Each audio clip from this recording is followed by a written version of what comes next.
آتے ہیں، یقین نہیں آتا ہے کہ یہ لوگ ایسی غلط بات لوگوں کو بتائیں گے کیسے؟ وہی بتا سکتا ہے جو دین اسلام کا دشمن ہو اور لوگوں کے دین کو خراب کرنے کے لیے جگہ جگہ یہ سب بنانے کی کوشش کرتے ہیں۔ والعصر ان الانسان لفی خسر الا الذین آمنوا، صرف وہی لوگ ہیں جو گھاٹے میں ہیں اور جن کی تجارت جو ہے وہ فائدے ہی فائدے والی ہے۔ الا الذین آمنوا وعملوا الصالحات، واو بھی یہاں عربی کے اعتبار سے ہے اشتراک کے دیتے ہیں۔ جیسے آپ کہیں گے فلاں اور فلاں آئے، اس کا مطلب ہے دونوں آئے۔ اب آپ بعد میں کہیں گے فلاں آیا ہے پھر بعد میں فلاں آئے، تو اس کا معنی کچھ اور ہو گیا۔ لیکن فلاں اور فلاں اینڈ جو ہے اور جو ہے وہ واو کے معنی میں ہے، واو کے معنی اشتراک کا حکم دیتا ہے۔ اب یہاں یہ کہنا کہ کچھ لوگ ایسے بھی گمراہ ہوئے کہ ایمان تصدیق کا نام ہے، بس دل میں اللہ کو مان لو کافی ہے، عمل اس میں داخل نہیں ہے۔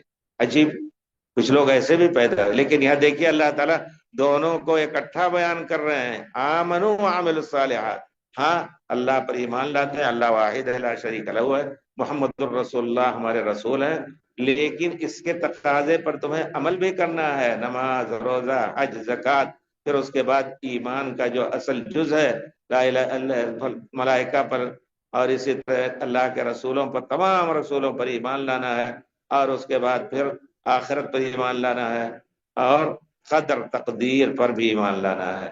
یہ ہے وعملوا الصالحات۔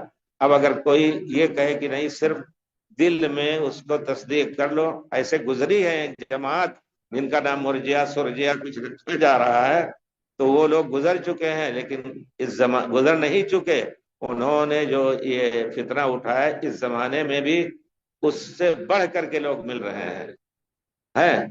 تو کہنے کا مطلب ہے کہ ہمیں قرآن اور حدیث سے، قرآن اور سنت رسول سے دین لینا ہے، تو تبھی ہم ہدایت پا سکتے ہیں۔ اور جو شخص لوگوں کے اقوال کے پیچھے چل رہا ہے، جیسے خود اشعری عقیدہ جو ہے وہ خود یقیناً پیارے رسول کے عقیدے کے خلاف ہے، بے شک بغیر کسی شبہ کے، اس میں شبہ کی کوئی گنجائش ہی نہیں ہے۔ اور جو لوگ کھل کر کے کہتے ہیں ہم اشعری عقیدے میں ہیں اور ہم حنفی یا شافعی ہیں اور کچھ ہیں عمل میں فقہ میں، جھوٹے ہیں یہ لوگ، کیونکہ ائمہ تمام صحیح عقیدے، ایمان اور عمل کے قائل تھے۔ ان کے اقوال جا کر کے دیکھیں، اس میں صاف کہ ایمان بغیر عمل کے بے سود ہے، جیسے کوئی درخت ہو جس میں کوئی تنا نہ ہو، جیسے کوئی درخت ہو کوئی تنا نہ ہو، اس سے نہ آپ پھل حاصل کر سکتے ہیں اور نہ سایہ لے سکتے ہیں، نہ آپ کو سایہ دے سکتا ہے۔ بارہ الا الذین آمنوا وعملوا الصالحات، وعملوا الصالحات میں تمام چیزیں اب آ گئی، عمل جتنا آپ نے کو ذکر کیا گیا، ارکان اسلام، ارکان ایمان میں اخلاقیات، تمام ہر قسم کی چیزیں اس میں آ رہی ہیں کہ لوگوں سے کس طرح رہنا ہے، اور لوگوں کے خلاف الٹی سیدھی باتیں بھی نہیں کرنی آپ کو۔ ولا تجسسوا ولا یغتب بعضکم بعضا، جب اسلام ایمان دین انسان کے دین میں رچ بس جاتا ہے تو یقیناً تمام آلائشوں سے وہ پاک ہو جاتا ہے، لیکن اس کے باوجود بہت سے لوگ ایمان بھی لاتے ہیں۔ اللہ تعالیٰ نے ان کے لیے خصوصی طور پر سورہ احزاب میں اور دوسرے سورہ کون سی ہے انا فتحنا لک فتحا مبینا وغیرہ میں صاف اللہ تعالیٰ نے واضح طور پر فرمایا ہے کہ نہیں دیکھو تمہیں ایمان کے ساتھ عمل بھی کرنا ہے، اور چھوٹے بڑے اعمال پر تمہیں ثابت قدم رہنا ہے۔ کہیں ایسا نہ ہو کہ تمہارا قدم تزل قدم بعد ثبوتها، تمہارا قدم جو ہے ثابت ہونے کے بعد پھسل جائے۔ تو کوشش ہی ہونی چاہیے۔ اللہ تعالیٰ نے واضح طور پر بیان کر دیا ہے، اب کسی کے لیے یہ عذر نہیں ہے۔ وتواصوا بالحق وتواصوا بالصبر، حق وہ چیز ہے، ہر وہ چیز ہے جس کا اللہ تعالیٰ نے حکم دیا ہے کرنے کا، اور اس کے برعکس جو ہے وتواصوا بالحق وتواصوا بالصبر، باطل سے روکنا بھی یہ تواصی بالحق ہے، باطل سے روکنا یہ بھی تواصی بالحق، اسی وجہ سے تواصوا بالحق وتواصوا بالصبر۔ حق کا اب یہی بات رہ گئی کہ نہیں کسی کو برا نہ کہو، نماز پڑھو، روزہ رکھو، اور دوسرے جو کچھ کر رہے ہیں ان کو چھوڑ دو، نہیں، حق میں سب کچھ داخل ہے کہ جو چیز اللہ تعالیٰ نے حکم دیا ہے، جس چیز سے منع کیا ہے اس کا چھوڑ دینا بھی حق ہے۔ وہ بھی حق ہے۔ ہم کسی سے بھی ملیں تو اول تو ضروری ہے یہ یہ لفظ جو ہے عام آیتیں جس میں امر بالمعروف کا ذکر ہے، جس میں امر بالمعروف تأمرون بالمعروف وتنہون عن المنکر کی پیارے رسول نے تاکید کی ہے کہ امر بالمعروف بالتاکید کرو اور منکر سے روکو۔ تو اگر آپ صرف منکر سے روک رہے ہیں اور خیر کا حکم نہیں دے رہے تب بھی غلط ہے، خیر کا حکم دے رہے ہیں بری باتوں سے نہیں روک رہے ہیں تب بھی۔ تو ہر ایک آدمی میں نے کہا پہلے درس کے شروع میں کہ ہر آدمی مکلف ہے کہ جتنا خیر جانتا ہے، یہ نہیں کہ عالم ہی کے ذمہ یہ ہے، عالم ہی کی ذمہ، لیکن عالم کی ذمہ داری اور بڑی ہو جاتی ہے کہ اپنے کو اور تمام آلائشوں سے پاک رکھے، کیونکہ لوگ اس کی تقلید کریں گے، اس کو دیکھ کر کے اسی طرح کریں گے۔ اب اگر عالم ہو کر کے اور اپنے علم کو چھپا رہا ہے تو قیامت کے دن جو شخص اپنے علم کو چھپا رہا ہے، قیامت کے دن جہنم کی لگام اس کو لگائی جائے گی۔ پیارے رسول نے فرمایا ہے علم چھپانا ہمیں، اور سب سے افضل یہ ہے کہ آپ جب کسی کے پاس آئیں غلط کام کرتے ہوئے دیکھیں، آیت اگر اس کے مناسب ہے، عالم کو چاہیے اگر آیت کا استحضار کر رہا ہے آیت پڑھ دے اور پیارے رسول کی حدیث پڑھ دے۔ دیکھو بھائی جو کچھ تم کر رہے بڑے نرم انداز سے، کوئی ضروری نہیں مار پیٹ کریں گے، وہ زمانہ نہیں رہ گیا کہ آپ کے ہاتھ کے نیچے جو ہے ٹھیک ہے ان کو بیوی کو مار پیٹ کر کے ٹھیک کرنا ہے، بچوں کو مار پیٹ کر کے، اپنا غلام ہے اس کو مار پیٹ کر کے، لیکن عام پڑوسی ہی صرف ہے آپ کا، اس کے اوپر آپ کا کوئی ایسا زور اور ایسی آپ کی طاقت نہیں ہے کہ اس کو مار پیٹ کر کے، تو اچھے انداز سے آپ انشاءاللہ قرآن پڑھ دیں، حدیث پڑھ دیں۔ اگر اس کے دل میں تھوڑا سا ایمان ہے تو ایمان جاگ جائے گا، ایمان سوتا رہتا ہے کبھی کبھی جاگ جاتا ہے۔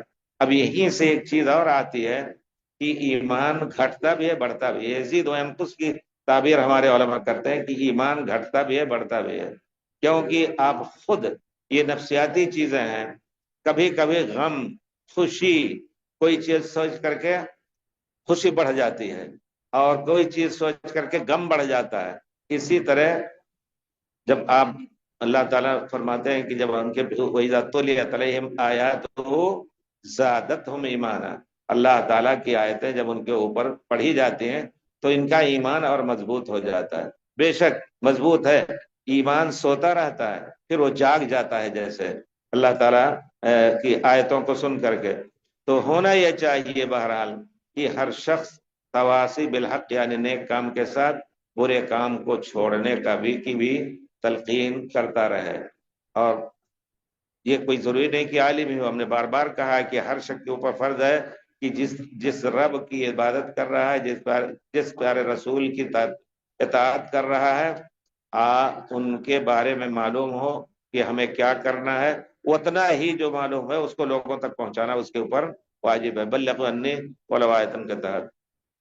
اور سب سے بڑی جیسا کہ حدیث شریف میں وہ آئے گا وَيْلٌ لِكُلِّ ہُمَزَةٍ لُمَزَةٍ، آگے تفسیر میں آئے گی۔ سب سے بڑی بات یہ بھی ہے کہ انسان کو چاہیے کہ اپنے نفس کو اپنی زبان کی حفاظت رکھے اور اپنی شرمگاہ کی حفاظت کرے۔ پیارے رسول نے فرمایا کہ جو شخص اپنے دونوں جبڑے کے درمیان جو گوشت ہے اس کو اگر حفاظت اس کے بارے میں اس کو محفوظ کر لیتا ہے اور جو اس کے دونوں ٹانگوں کے بیچ میں اس کو محفوظ کر لیتا ہے تو میں جنت کا ذمہ دار ہوں اس کے لیے۔ کتنی بڑی خوشخبری ہے آدمی کے لیے۔ اور اس کے علاوہ ایک دوسرے کے حقوق بھی ہیں، یعنی آدمی کو جائز نہیں کہ زبان ہی سے ذرا سا اشارہ کر کے اور اس کو چڑھائے، آنکھ کا اشارہ کر کے چڑھائے، اسی کو حمز اور لمز کہتے ہیں، آنکھ کے اشارے سے کسی کی گویا حد تک کی جاتی ہے۔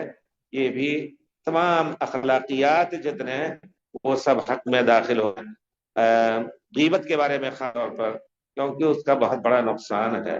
وَلَا تَنَابَزُوا بِالْأَلْقَابِ بِئْسَ الِاسْمُ الْفُسُوقُ بَعْدَ الْإِيمَانِ وَلَا تَجَسَّسُوا وَلَا يَغْتَبْ بَعْضُكُمْ بَعْضًا أَيُحِبُّ أَحَدُكُمْ أَن يَأْكُلَ لَحْمَ أَخِيهِ مَيْتَةً فَكَرِهْتُمُوهُ۔ کتنی مثال واضح دی ہے اللہ تعالیٰ نے۔ غیبت کا معنی یہ ہوتا ہے کسی آدمی کو آپ نے برے کام میں دیکھا،